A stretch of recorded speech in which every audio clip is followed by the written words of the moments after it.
The reminder that I don't have to wait to give back to people who are not at the level or stage that I'm at with anything that I do. But I gotta be really responsible for what I'm teaching people, what I'm offering to them. And it's not to say that you have to wait years or decades to start teaching and offering something back, but to really look at yourself and recognize, am I prepared to hold this space? What has prepared me to do this? Have I spent time learning how to do this underneath the guidance and tutelage of someone else? For sure. At some point, somebody created something out of nowhere and started delivering that and had to take that leap. But when you do that, that's a risk. You're risking people's safeties.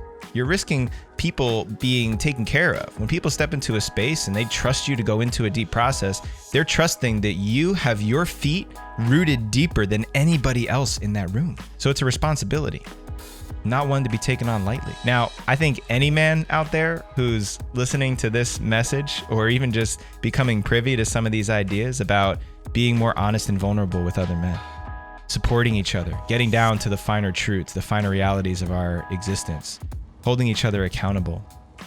Anybody can do that. Go grab 3 guys, start a fire, sit around the fire, and commit to talking about honesty. Create some simple agreements for each other. Awesome, absolutely, do that.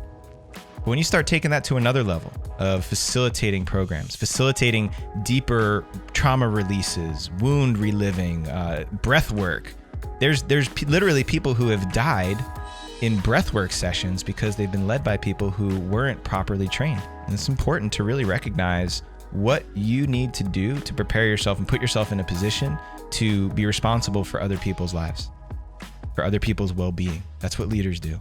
Leaders take care of people.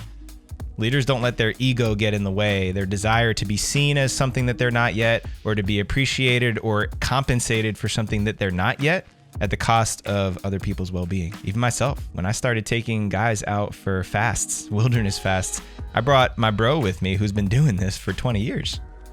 He's been doing this for 2/3 of my life.